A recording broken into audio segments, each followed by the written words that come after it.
So what you're currently listening to is some music that I've recorded on a Nagra IVL reel-to-reel. So this is a device that I have brought to the Moorabbin club rooms of the Melbourne PC user group for other people to use and just check out, because it's an interesting piece of equipment with quite a history. It's from like the late 60s, early 70s. Not sure the exact year, but it's a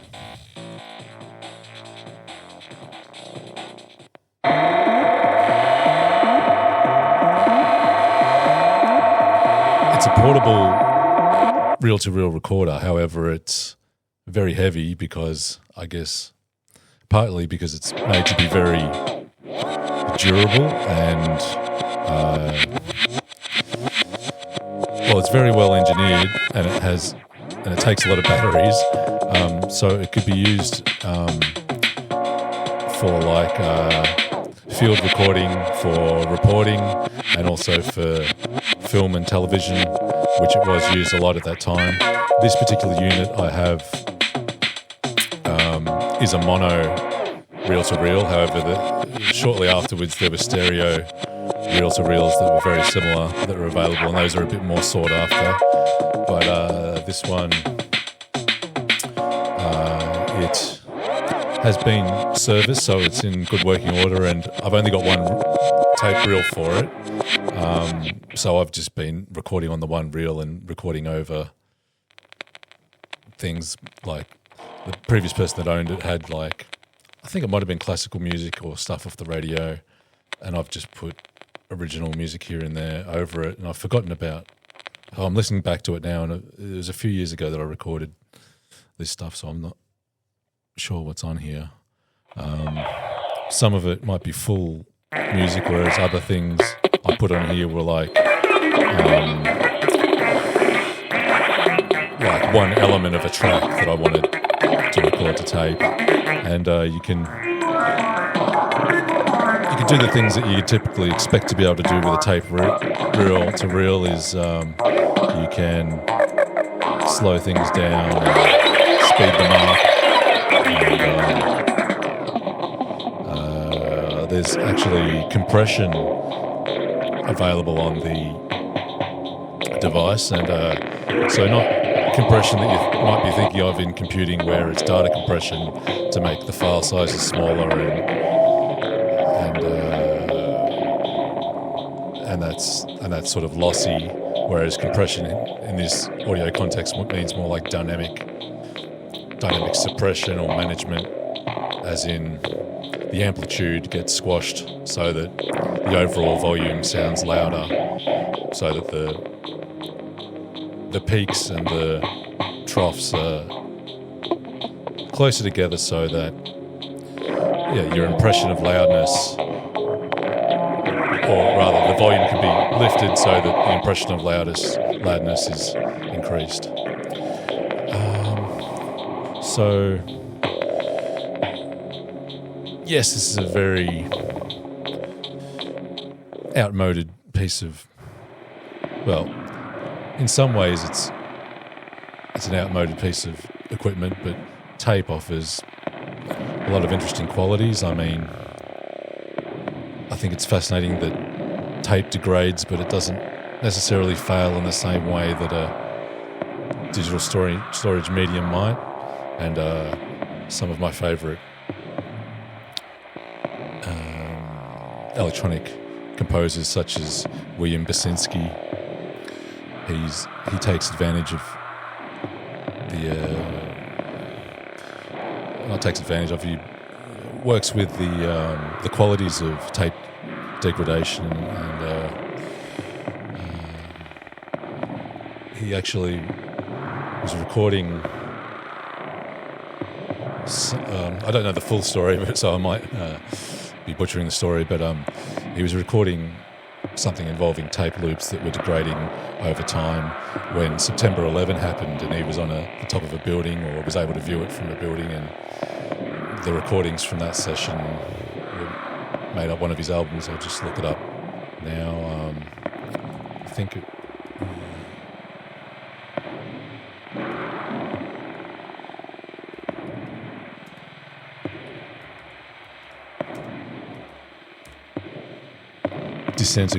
The Disintegration Loops is what the album is called. But he's done a lot of other recordings involving tape and tape loops, which is something I haven't really explored with this machine yet. I've mainly just been recording the reel as it's intended, as in from start to finish, but you can create a tape loop with tape splicing, as in cutting the tape and rejoining it with sticky tape or some kind of double-sided tape so that you have a loop, and that can be used to make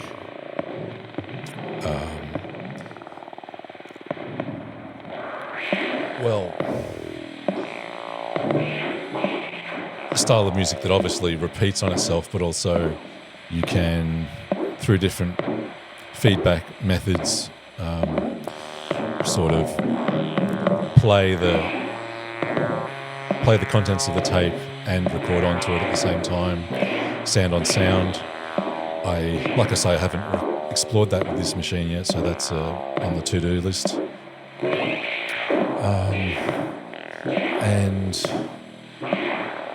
so I think it's pretty amazing that this device is portable,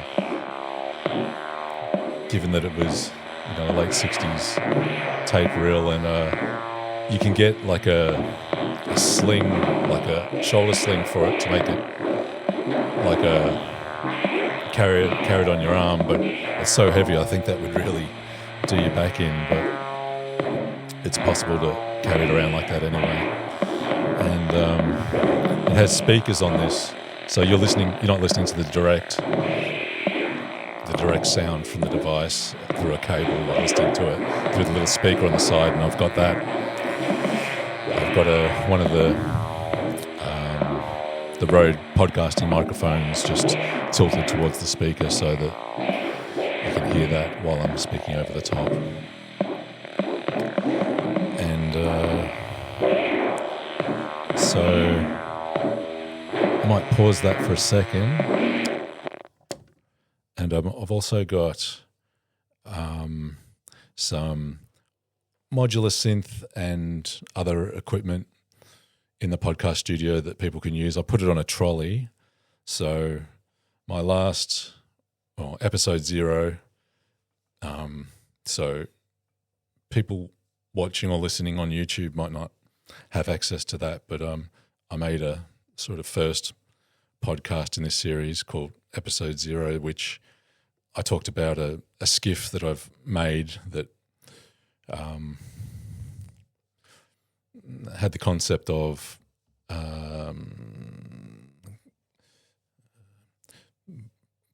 processing waveforms in a similar way to FM radio or digital information, but it's also a polysynth. Anyway, I've got that on the trolley. That Make Noise skiff with about 11 modules by different manufacturers.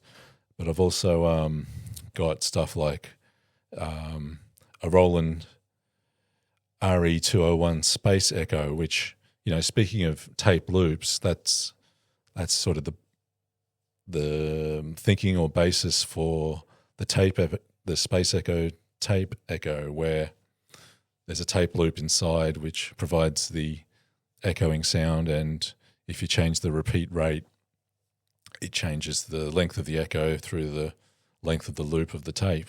So I'll fade that in. You can hear a piece I've been working on. It's maybe not a full musical composition, it's more like a loop, but I'll adjust the repeat rate.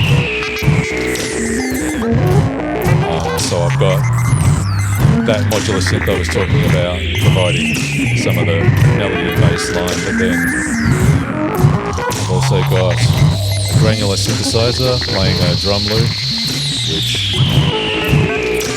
it's called Tasty Chips GR1 granular synthesizer, and it sort of relates to the microcontroller stuff that we, in some ways it relates to that we do at the Melbourne PC user group, microcontroller group, or Makerspace if you like.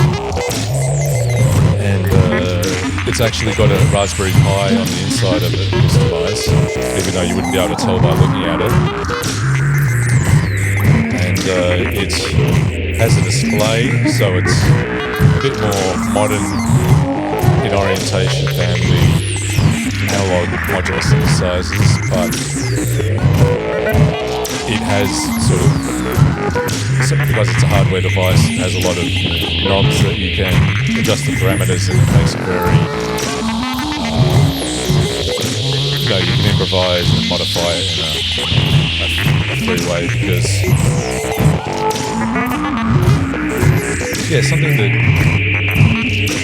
is a bit odd about me is that I'm really into coding, and I study computer science, but when it comes to my hobby of making music, for some reason I can't get into the live coding aspects of making music, and I really enjoy people who do code music. I think it's fascinating, and I'm always jealous that they can do that, but for me, music seems to be like an excuse to get off the screen, and to be a bit more hands-on with hardware. And no innuendo intended. I mean, it's just fun to move faders, pick pads, etc., and then go back to coding as like a more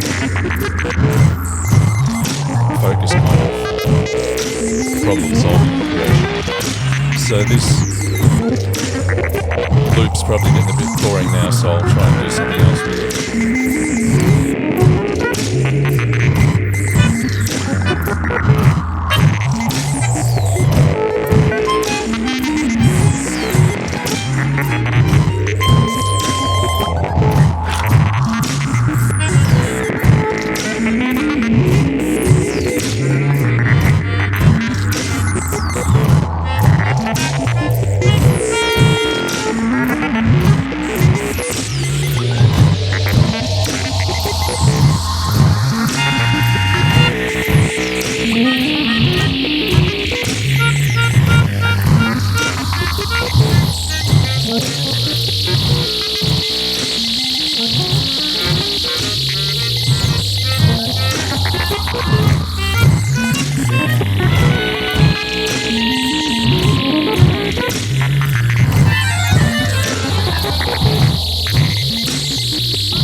vice president. The vice president of the club just wondered what I was doing and interrupted. But that's a good place to stop. I'll go back to the reel to reel.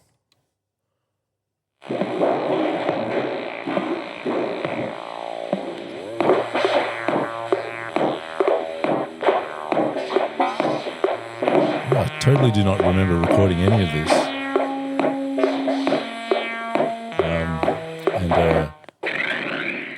I do remember, yeah.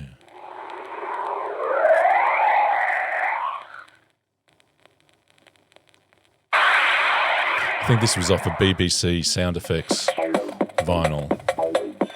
Well, not that bit, but the prior bit.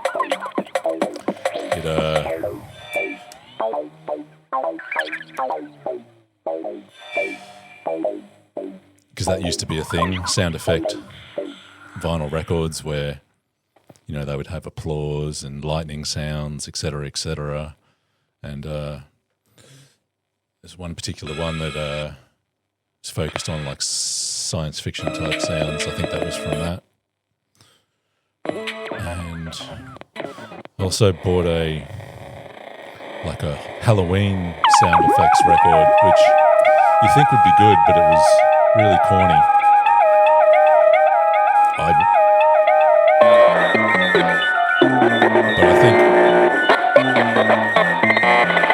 there's potential to do a good Halloween sound effects record. Maybe there is one out there, but I haven't found it. But maybe I'll try and make one.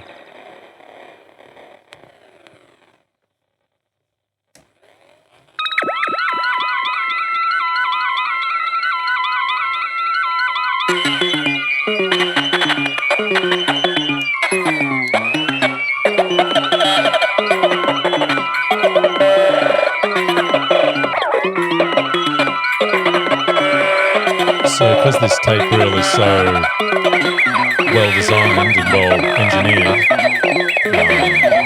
it's an example of Swiss engineering, although if I recall correctly, I think the main founder of the company, Magro, was like Czechoslovak, if I can even pronounce that correctly. He was Czech, I think. Well, he wasn't Swiss, but not that that's important. But anyway, it's really well engineered, and you can do stuff like stop the tape with your finger, and it's probably not going to destroy the motors, I hope. So that's fun to do.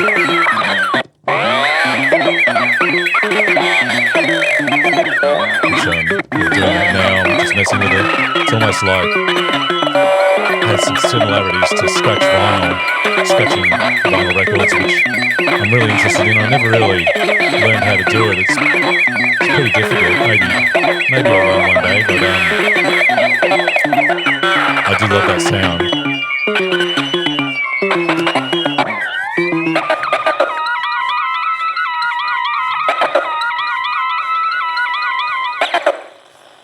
Now the tape's all over the place.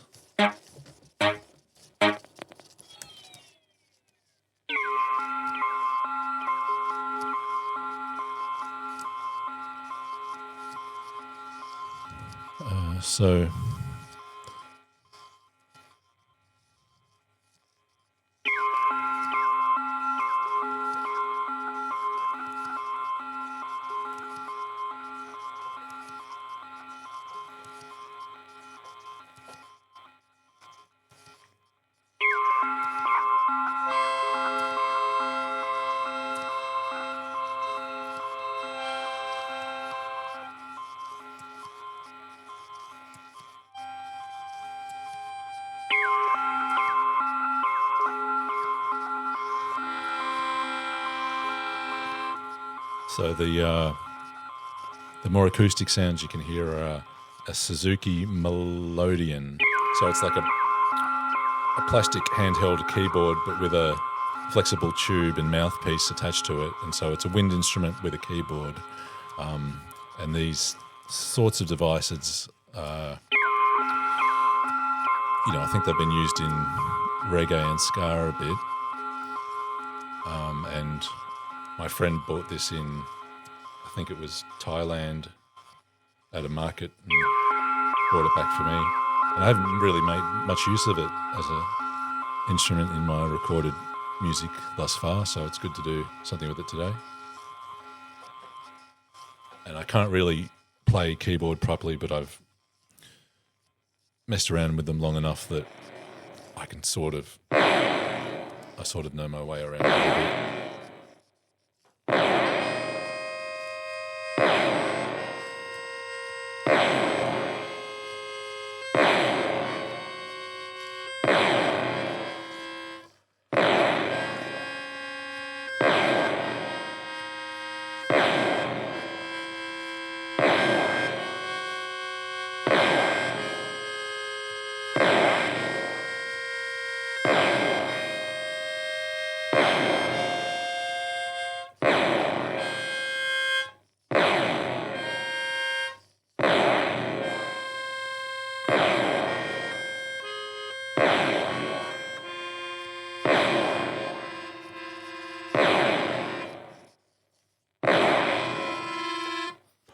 Doesn't that sound dissonant?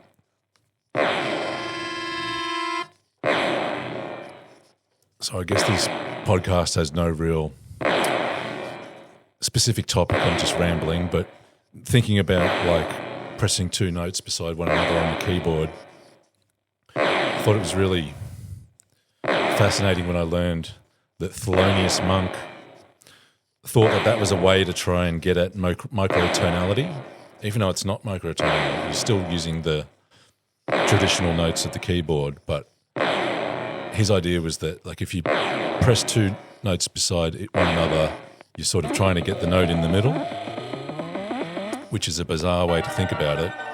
But, you know, it led to really interesting music from him. So, yeah, I recommend checking out Thelonious Monk if you haven't already. And speaking of microtonality, as I mentioned, I did a warm-up sort of test first podcast for this podcast called Episode 0, which, you know, is out there somewhere. But I was talking about Warren Burt, who is going to be coming in as a guest speaker to talk about his approach to using technology in music over the years.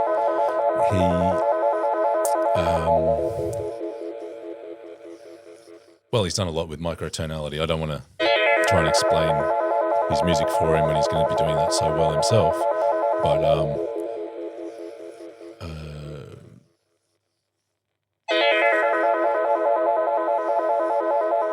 that's a big topic of exploration that people who may not have thought too much about the structure of musical scales. They may not have realised that you can have as many notes as you want on a scale, really. And also, modulation of a pitch is maybe another way of getting at microtonality. I don't know about whether everyone would agree with me on that, whether that should be defined as something else, whether microtonality is purely just non-standard scales, or whether modulation of pitch is actually microtonality as well. Because that's what I tend to use, the traditional scale, but I use a lot of LFOs, which are low frequency oscillators. So those are like the sound waves that you can hear, but they're so slow that you can't hear them, and they're used instead to like control parameters in a synthesizer or other kind of digital workstation or something. And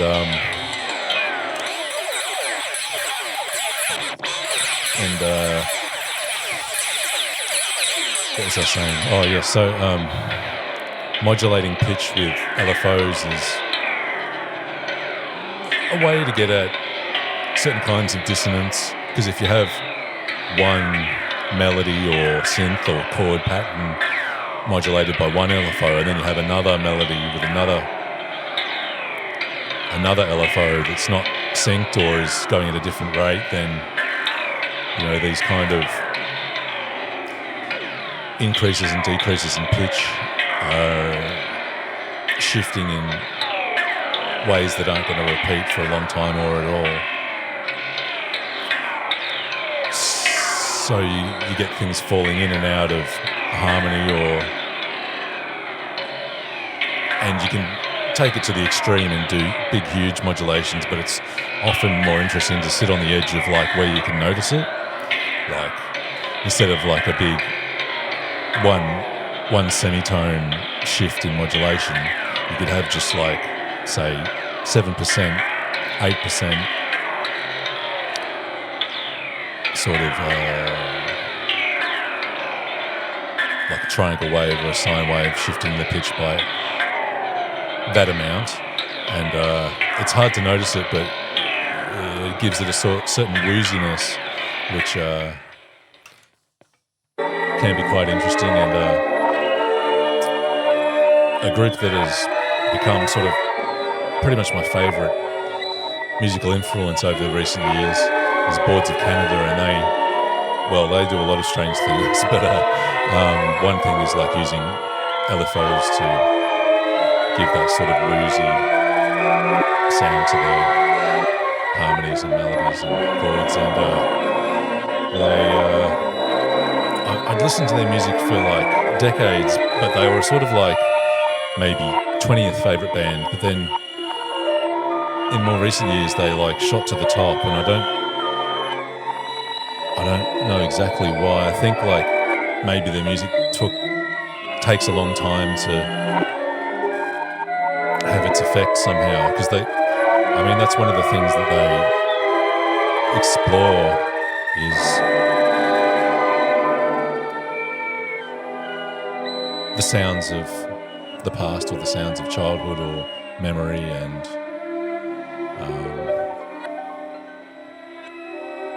recording mediums are a part of that as well.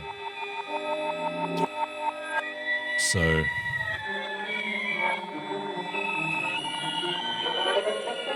how does this all relate to computing and makerspaces? It doesn't really directly, but this is my podcast, and this is what I'm exploring. It's technology, it's creative uses of technology, using devices that still have a lot of potential that shouldn't be destined for the scrap heap.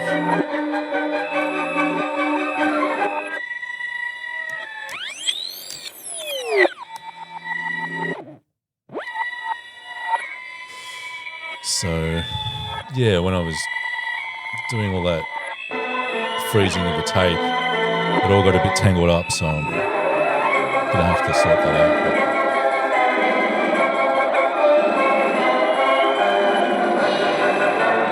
So I didn't record this. This was on the tape when I got it. I bought the machine off Facebook Marketplace, which that's one thing about buying secondhand equipment is you get to meet the person who, well, you don't necessarily if you just buy it off eBay or whatever, but I got to meet this guy, and he was a pretty interesting modular synth musician, and for some reason he recorded this on there just as an example of, just to be able to listen to the device, and that's it.